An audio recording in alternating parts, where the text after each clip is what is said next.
All right, and a warm welcome to Mr. Sheikh J. Ahmed and Mr. Shadab. Hey, good afternoon. Thanks, Sankita. Thanks for welcoming. And I hope you both are doing great. And yes, Hello. while Mr. Palanisamy joins us, why don't we just take ahead and start our discussion on the privacy in the age of constant connectivity? While I understand our lives have now migrated to constantly being connected online, and privacy plays a very important role. So, would you like to throw some light on this topic?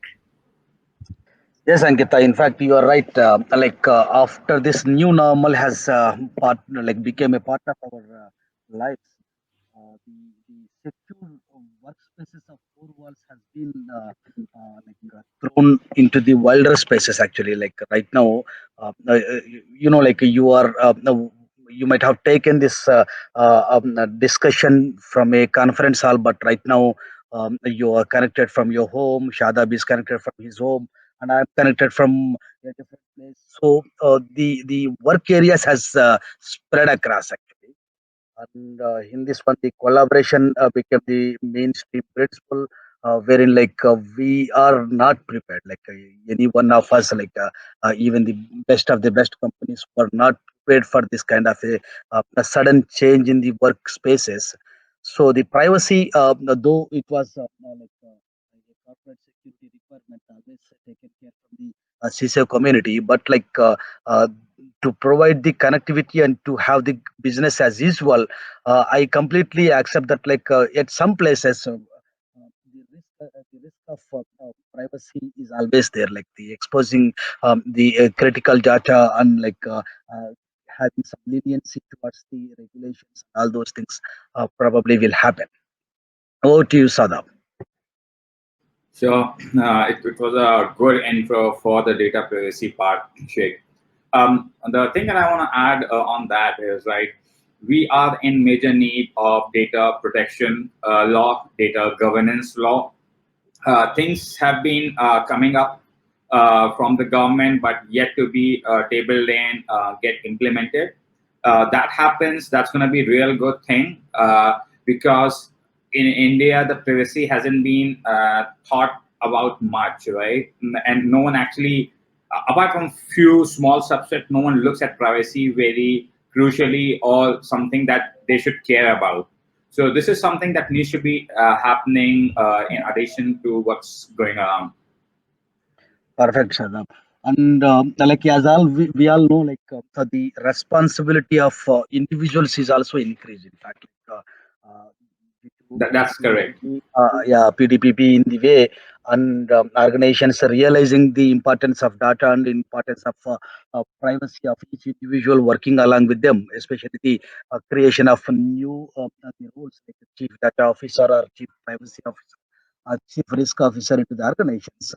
So the awareness towards increasing the importance of understanding and making each one in our organizations understand what is that they can share, or what is that they are not supposed to share with anyone. So what is their rights around their private data is something which is happening around.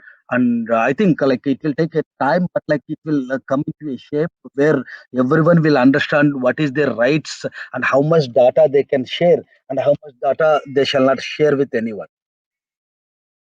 What you shall. Exactly. That's something that needs to be evangelized across all citizens of India, right? It's starting with all the companies to treat their employees, make them understand what's okay to share, what's not okay to share, right? Right now, at least for Indian subcontinent, these lines are not very clear. It's very blur where they're like, hey, anyone sees my purchase history or my food history, what's the worst that can happen, right? They do not understand like how can it be abused by getting into wrong hands, right? Those are small things that we have to figure out, tell them, explain. Yeah, Shadab. I think we have Mayuran also here. Mayuran, can you hear us? Hi, Sheikh. Hello, Shadab. Hey, Mayuran. Good I'm afternoon. It's good to have you here. yeah, I'm sorry. I mean, there's a little bit of goof up from my side. Technology once in a while lets you down, right? It's wonderful. Yeah, that's what we were discussing about how the technology is giving us the challenges around. Yep. So it's still 2020, and we still it's hard to figure out the basic things that should have been fixed probably a decade back. No, That absolutely. I mean, it's looking all fine till 30 minutes back. Okay, so sorry about that for the delay start. I think I take the responsibility of that. So I don't know whether we started off the conversation or I can quickly set the context and get some questions to you all to get your views and perspectives on that. Does it work? Sure, sounds good. Great. Thank you so much, and thanks for joining in. I don't know whether Advocate Bhasin is going to join in. I think it would be great to have her as well whenever she joins in. So let me start with this little bit of confession, not about the technical issues. That is done anyways. I'm not going to stick to the topic which was given to me, right? Because I thought I have some fantastic panelists. I don't want to miss out the opportunity to kind of talk about everything possible, right? So I don't want to stick to the specific topics, but I will cover certain things. To set the context before we get into the subject and the questions, right? So I'm sure that we can't disagree that many things around us have changed in the last few months because of COVID and few other aspects, right? Yeah. So, I mean, number of us have not gone to office for months together, where we're looking forward to get back to office. And that's what the reality is. And number of businesses have gone through significant challenges, including or continuity issues, profitability, liquidity issues, so on and so forth, right? On top of it, we are hearing a lot of organizations going through cybersecurity issues, right? Obviously, we don't want to pick up the names, but we all believe that it's a matter of time, right, for all of us to say that we are safe and be confident about it, right? So one of the reasons is that primarily is the kind of digital adoption we have done in the short span of time, right? I mean, all of us know about Zoom, right? We have challenges there. And similarly, I mean, this is one example which I give in most of my presentations, right? What is the kind extent the pandemic has pushed people to adopt technology or digital, right? So this is with one of our clients who have been kind of thinking about rolling out Microsoft at the enterprise level, right? The initial plan was to spend 11 months on that. They want to start sometime in January, and they were expecting that to go till December, right? So then strikes the COVID. So in the month of March, they had to roll out, and you'll not believe they did the entire implementation within less than 2 weeks' time. Right. So that's the kind of thing which Shadab, yes, you have some points. I'm sure. So it's funny, right? Like how much we overcompensate things that could have been done so easily, right? What it requires is just a push from the nature to make sure things that we plan for 11 months can be done within few weeks, right? So absolutely, probably the optimization, the efficiency is, whether it's security, whether it's technology, right? It is what we are missing on. And these are things that are required to push us adopt the right technologies, right? Like think of us how to being more frugal, effective at the same time, right? Yeah. And this was one time where all the companies that didn't believe in work from home, had concerns on productivity. Everyone learned things where their understanding was completely different or tangential to what actually happens, right? So a very good example to set the context on how we think and plan and what we can actually achieve. Like that's the thing. No, absolutely. That's what they say, right? Necessity is the mother of innovation. I mean, if you're pushed to an extent, you don't have a choice. You'll have to come out of it without kind of following the regular, what are the general direction you take, right? So with that, let me move on to the topic, which is privacy as a top concern, right? Privacy, which is can be because of cyber, because of any kind of non-adoption of principles, so on and so forth. So I would say there are three directions in which privacy is becoming a challenge to many of the organizations, right? So number one, we spoke about the privacy, secure cyber incidents, right? So not many times the cyber incidents can lead to data breach when the underlying data is the PII or SPF of an organization. This is number one. So I'm not going to dwell too much around it because I think we had some fantastic sessions in the morning on cyber resilience and zero trust architecture, so on and so forth. The second part is during the pandemic, right? I mean, many organizations actually they started processing personal information with the interest to protect their safety of their employees, right? They collected personal information, kind of travel they did, whom they met, so on and so forth. And similarly for visitors, they collect a good amount of information.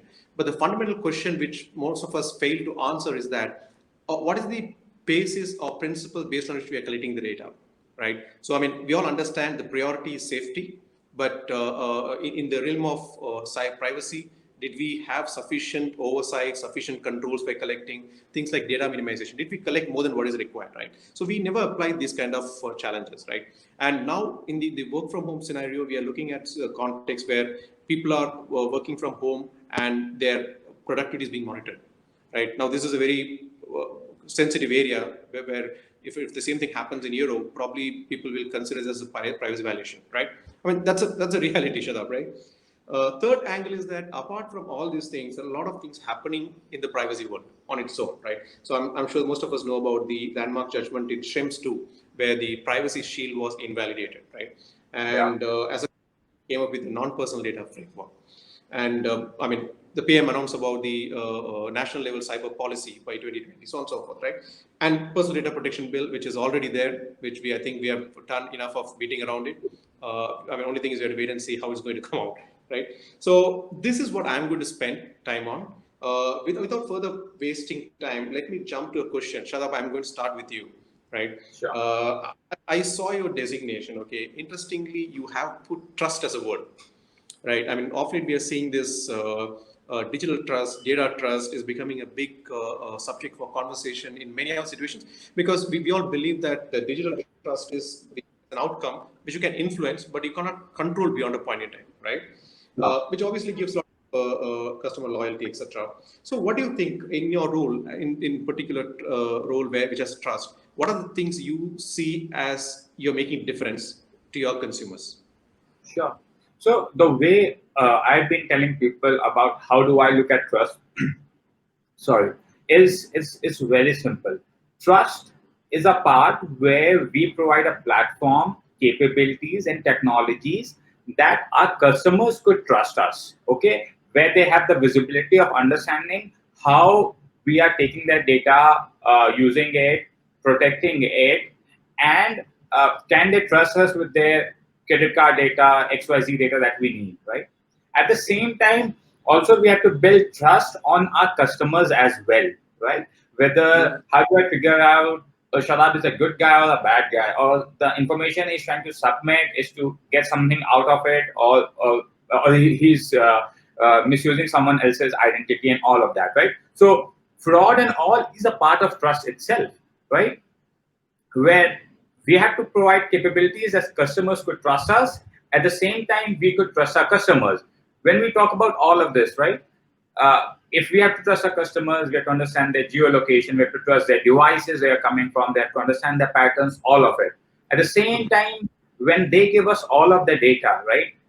They should have a visibility of how are things happening on the platform with their data, right? Which is what I've been trying to do for the last couple of years, trying to help them understand, trying the companies to give them that kind of visibility, right? Unfortunately, the thing in India is the more information I gave you, people get to a different level of paranoia. Hey, like, what are you doing with this? Because they are not used to understanding that this is what happens with the data. And so, I'll just give you an example, right? Let's say we have integrated, and the moment you enter a password and we say, hey, it's a compromised password, so please do not use it on our platform. Now you are like, hey, how do you know it?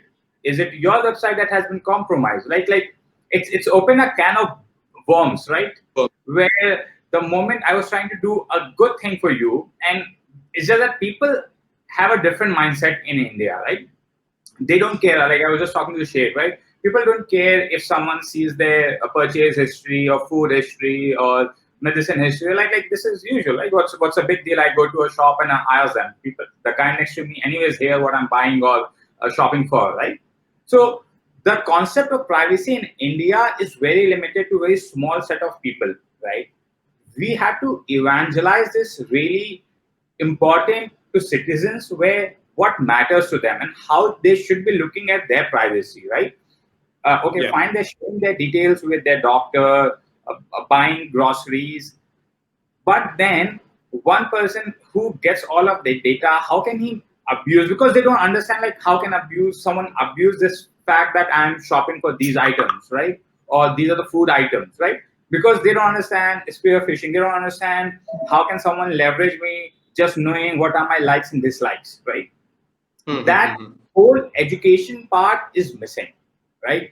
We're coming with a whole personal data law, and there's a bill table for non-personal data itself, right?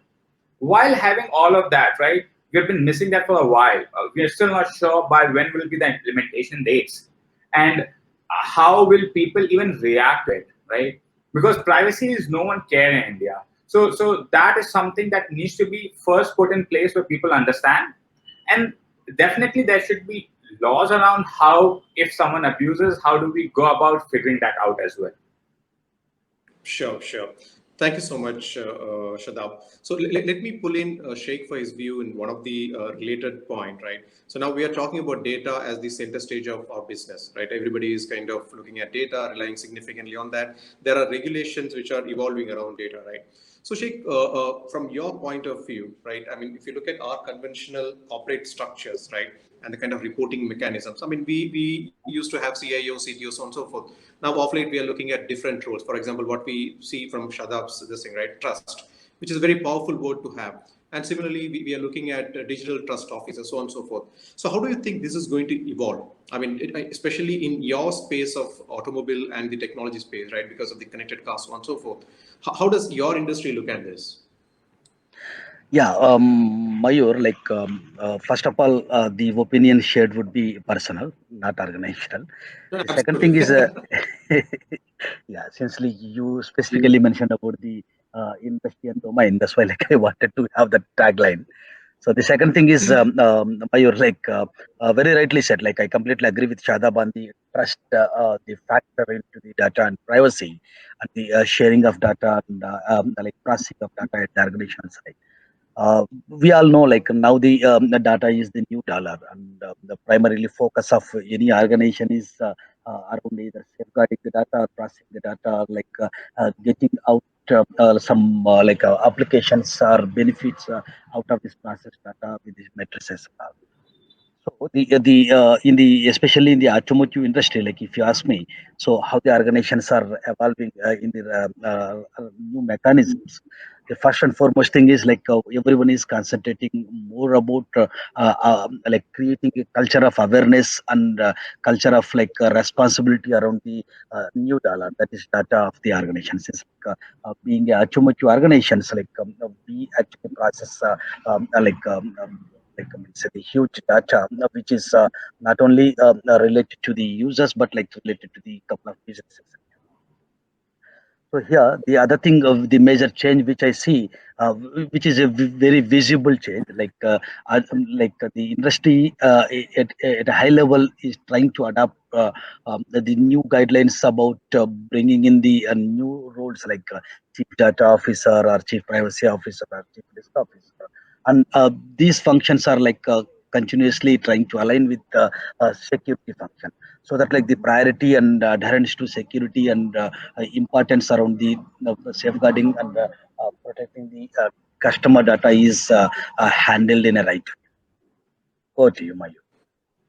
Sure. Thank you, Sheikh. Thanks for the perspective. So we have Advocate Puneet Bhasin as well. Hi, Puneet. Hi. Yeah, hi. Puneet, we started off. Probably I'll pull you in for the next question, which is more of requires again a little bit of legal lens to be gone before kind of responding to this. So you're the perfect person to take up this question. So, I mean, we were talking about this Schrems 2 judgment, right? I mean, if you look at the biggest challenge there is that the kind of the federal government access to the personal information of European citizens, right? I mean, that's why they brought up this privacy shield, so on and so forth, which didn't work out. Right. So, do you think there would be similar models developed in future? Right. The first part of the question. I mean, though the European Court of Justice says that we should rely on standard contractual clauses and additional safeguards around it, but is there a possibility of a similar model to come into existence? And if yes, I mean, do you think there will be change in the US electronic surveillance regulation to facilitate that? right? I know this is a very forward-looking this thing, but I thought, okay, this is something you'd be having conversation with various US and European regulators very often. So I thought I'll bring up this point to you. See, one of the major things that you have to understand is, in light of the GDPR, is where you see this particular judgment falling short. Because one side, when we are saying there are certain regulations that are going to absolutely control how the data of European citizens is going to be handled, then that kind of unlimited access, which the United States of America, despite any form of a mutual agreement being, if it is contrary to the GDPR, is where the major question arose. So even this case, if you know, was filed with respect to Facebook's data policy.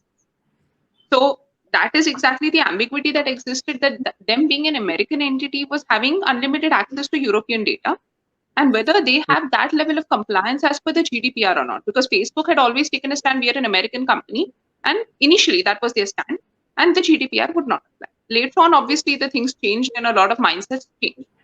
So when you're looking at the timeline of this judgment, you're looking at that particular time phase wherein the transition occurred, and thereafter the entire thing of, for European citizens, how is the data supposed to be handled? So whether it's social media, whether it's anything, so even platforms like Facebook, they would have to comply with the EU GDPR to be operational in that particular region, or let's say even if they're operating in the US.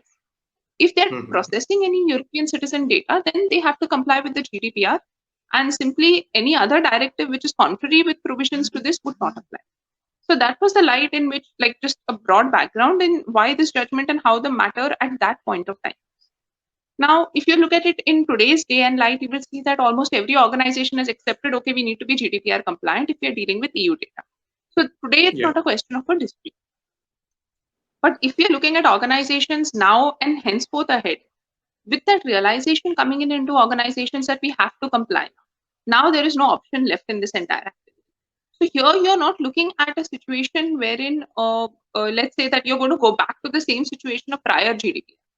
Now you're only looking forward, where you're looking better at GDPR compliance in an organization. You're not looking at the other ways by which, simply by putting certain standard clauses without any implementation of those or having a proper framework.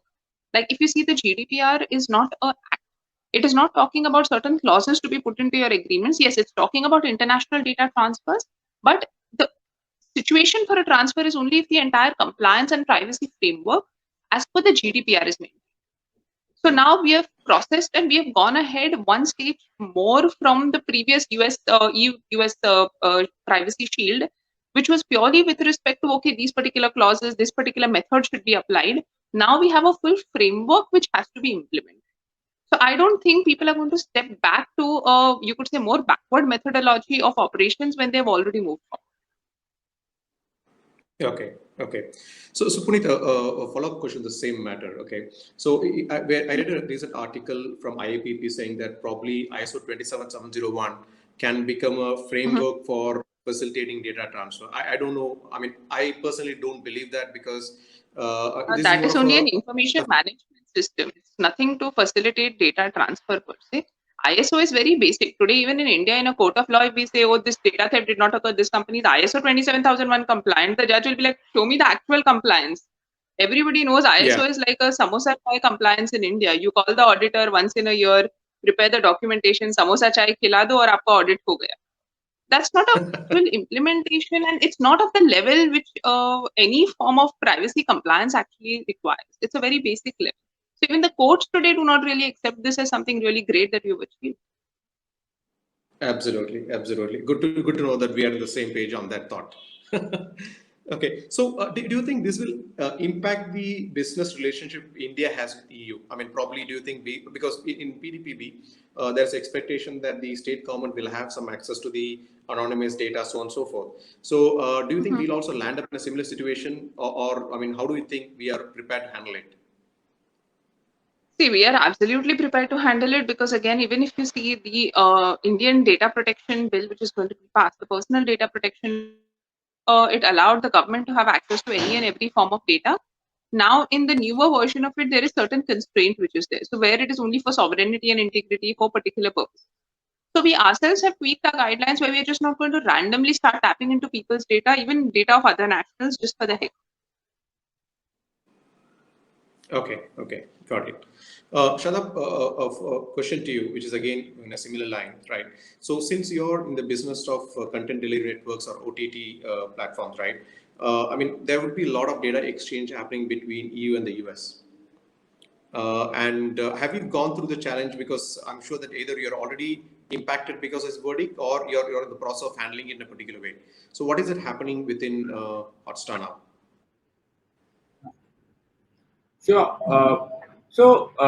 We the way we have been set up, Hostel right now is functional in US, Canada, UK, and India, right? And we're going to be launching few countries going ahead. But we have our data completely segregated out for all those countries. It's not one data store where every data is stored, and all our databases are GDPR compliant. So we do not. So we thought about this on how to go about this, right? And we realized the best way is to keep the data. So data localization concept came in, and we was like, hey, let's do that. That's going to be very easy.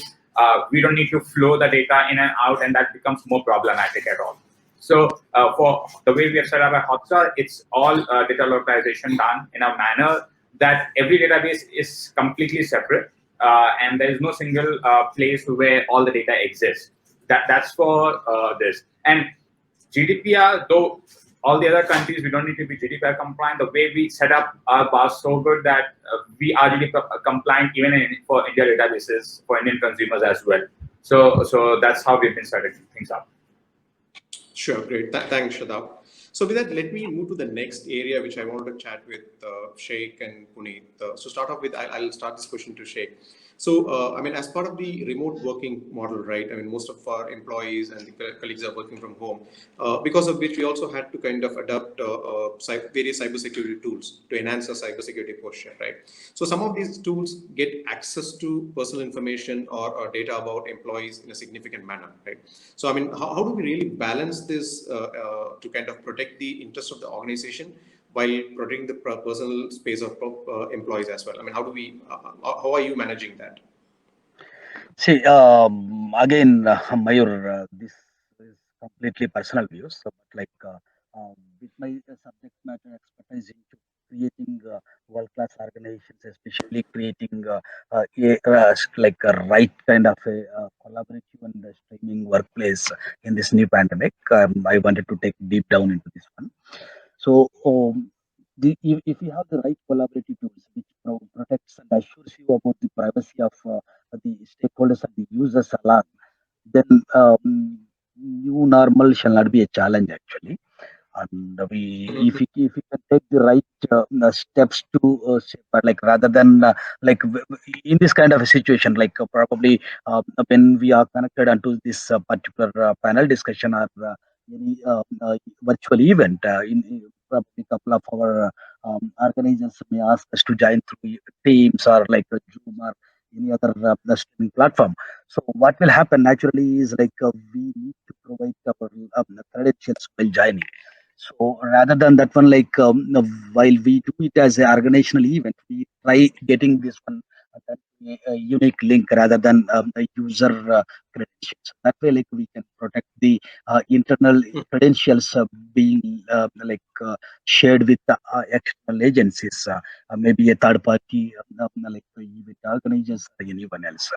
So that is one way we can do, and on top of it, like at the connectivity level, like to avoid couple of man-in-the-middle attack or where the accidental data exposures may happen. Sometimes the rather not supposed to have in the wrong hands kind of a data being leaked or like exposed can be avoided actually. So other than that one, like if you take the right like I'm going to say the um, guidelines ahead before you jump onto any organizational event or anything.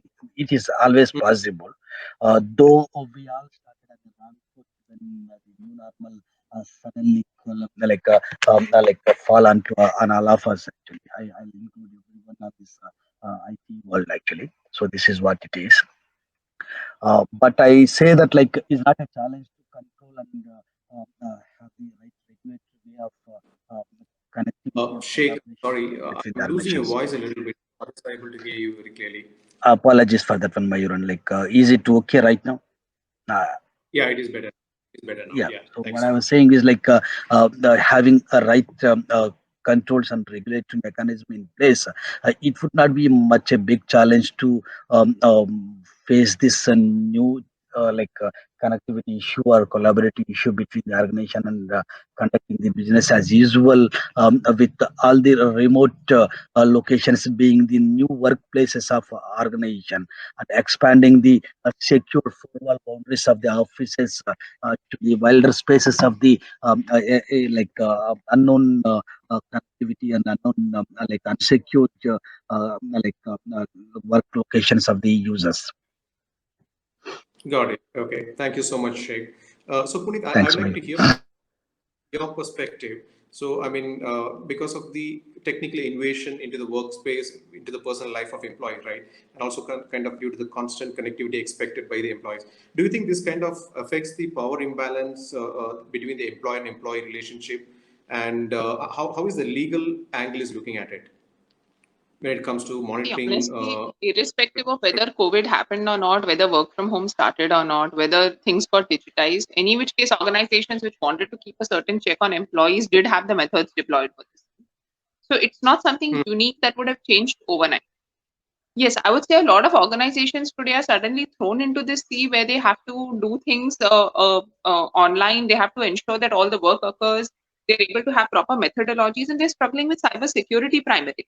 So I don't think most of the organizations at this point of time, except those who already had a certain level of surveillance on employees, the newer Mhm. organizations who have entered the digital space for running their operations. First of all, their main concern will be running operations smoothly. Second will be securing those operations, preventing data leaks. And the third level is where employees, everything comes. So we're still far from that stage. Okay, okay. So, See, if I understand the companies correctly, are not even ready to handle things digitally. Like right now, they're just entering into the groove, ensuring adequate security. Trying to snoop our employees is a far off situation when organizations are already first comfortable with having the operations online. So, you're going very far fetched. Probably that's a bit of a futuristic view. But at this point of time, I don't see that. okay. So can I put it this way, saying that this can get really get more complex in the future? That's what you're saying.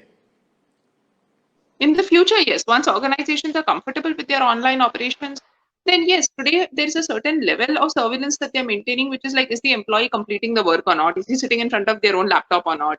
So that level of, you could say, monitoring is there, which even an employee is consenting to.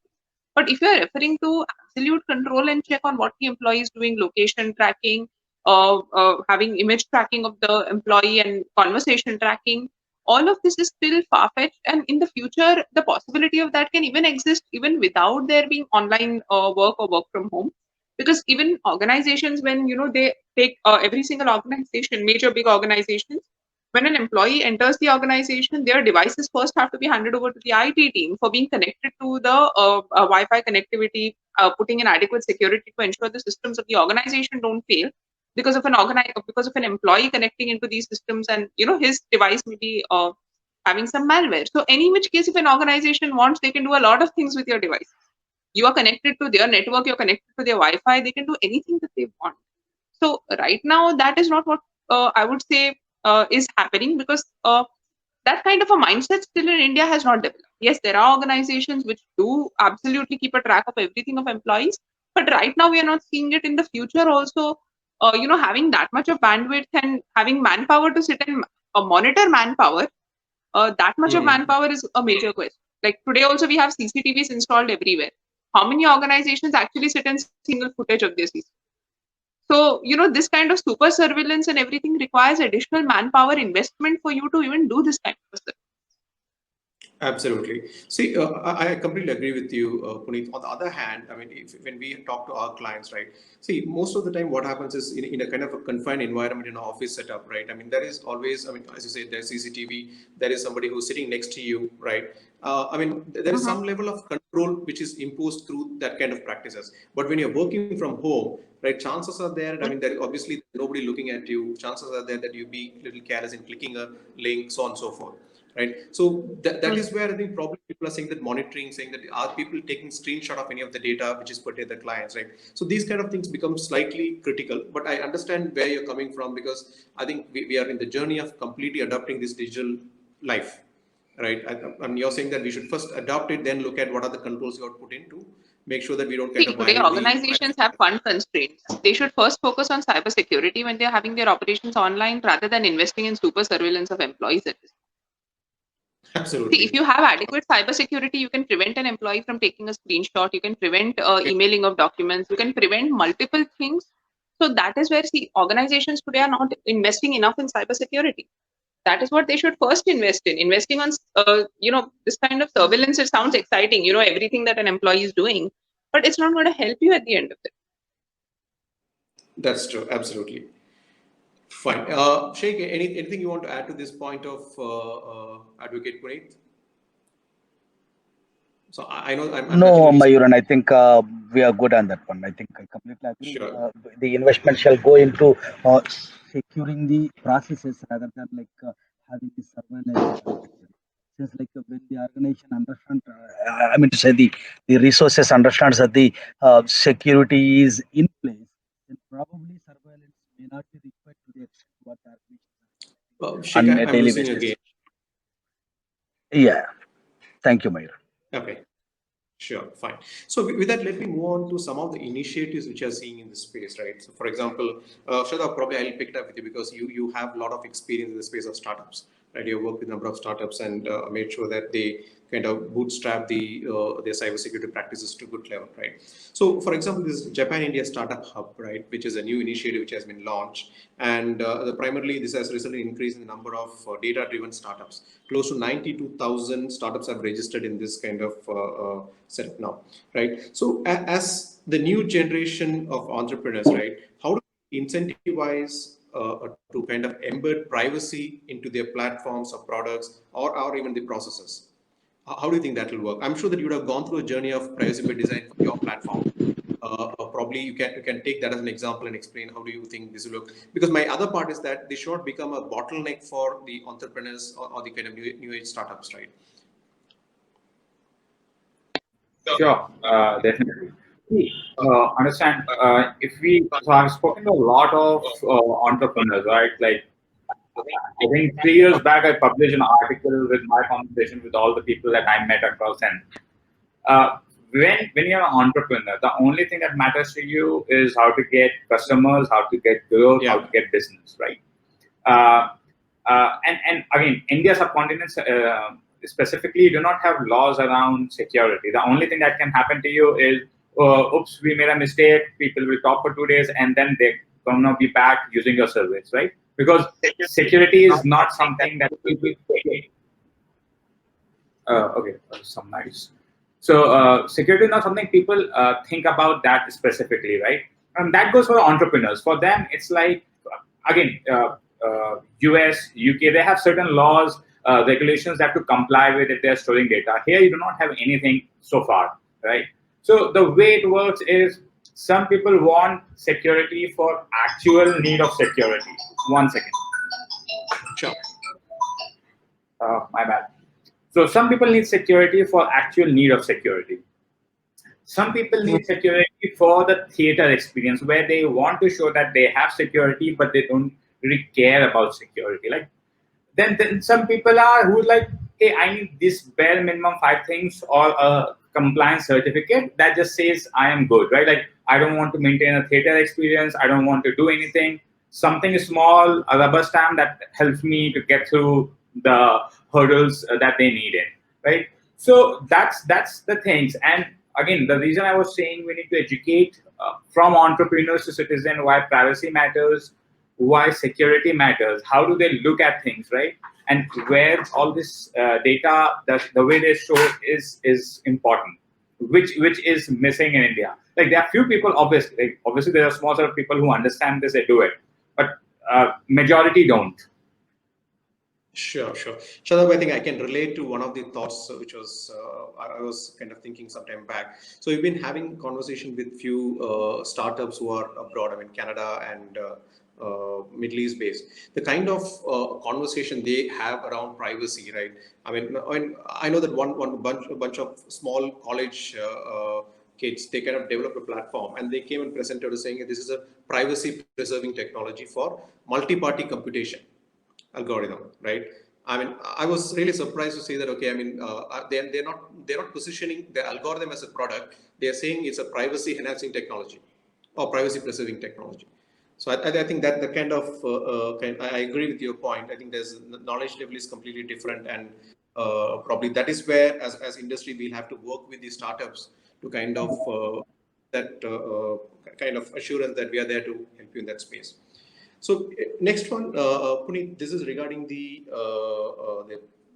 non-personal data framework which has come out, right? I know that all of us are going through that, sharing our views, so on and so forth. So, I mean, how do you think this is going to help India in future, right? When it comes to data processing. See, as of now in India, we have not had a concept of bifurcation of personal and non-personal data in the first place. So when you're talking, the first thing it will enable organizations and individuals to do is to understand that there's a bifurcation. Your personal data also has categorization of personal information, sensitive personal data and information, and non-personal data, which is not particularly related to you, but it is data which is good enough, which can help another organization, you could say, create a profiling of you. So that kind of a bifurcation, I would say the first thing of the introduction of this will enable people to get it into their minds, okay, data exists in all these bifurcations, and that, we need to be cautious about the data we share. Is it personal? Is it non-personal? What can it be used for in personal? What is the category of data? So I would presume it would enable people to accept privacy a lot. Okay. So you're saying the value of personal data will be recognized better because of that? Yes, because as of now, if I'm to go and ask anybody, let's say we just pass by and let's say have a stall at the roadside and ask people, what is your personal data? I'm sure they'll call their name personal data. They won't realize anything else beyond that is personal data, and then comes the difference of what is non.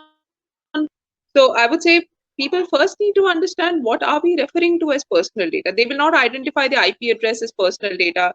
They will not identify their mobile numbers as being personal data. They will not identify their sensitive personal data and information, which will also include their sexuality, their genetic information, a lot of things which people don't identify as personal data. So people will start understanding that their orientation and a lot of other things are to be protected.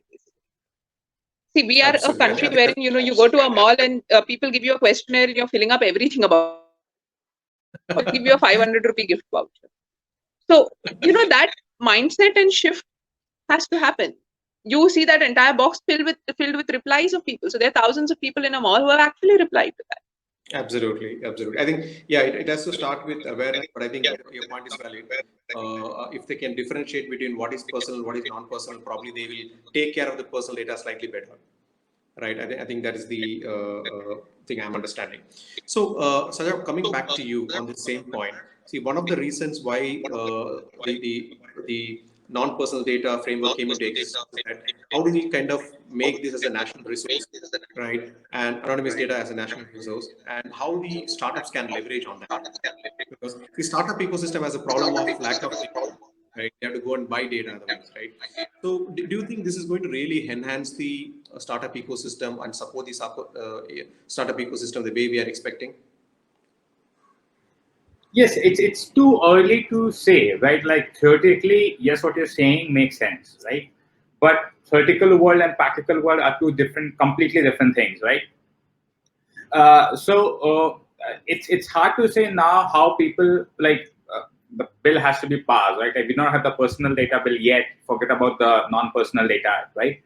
But having all of it in place and people having the right access to it, right? We don't know what kind of problems will creep in then, right? Like, will people try to abuse it, try to get it for free? Again, so think of this, like, though it's non-personal in some sense, but it's still too much juicy information where there's a lot of proprietary information, right? Like, say it's a food tech company and they say, hey, you know what, like, these are like from 18 to 22 or 18 to 20, this is what they buy or this is what they eat or this is what they shop, right? This is still too awesome information for competition, to others, to everything, right? Now, what problem will creep in, like, when all of this happen is something we will figure out when we get there, right? Theoretically, yes, it solves the problem. It gives an easy way of people getting access to all the data they need. but I don't think that's going to be happening. What happens is something we'll have to see for ourselves. Yeah, yeah, no, absolutely. I think some of the data intensive industries like telco, etc., will have some advantage, right? Definitely in this situation. Yeah, because we have to wait and see. Because I mean, if you look at the construct of the overall this thing as well, right? There are too many stakeholders involved. We have to wait and see how the stakeholders are going to kind of work together. For example, we are talking about two different authorities for personal data and non-personal data, right? So these people have to work together somewhere rather than contradicting with each other. So The Ankita community is here. I data, don't know what is the in the non-personal data bill, the community data is still something we have to figure it out, right? We haven't defined a proper, in the bill, the proper data custodian, data trustee, data owner, all of that hasn't been properly defined yet, right? So exactly. all of those have to be thought through deeply before we could get to some kind.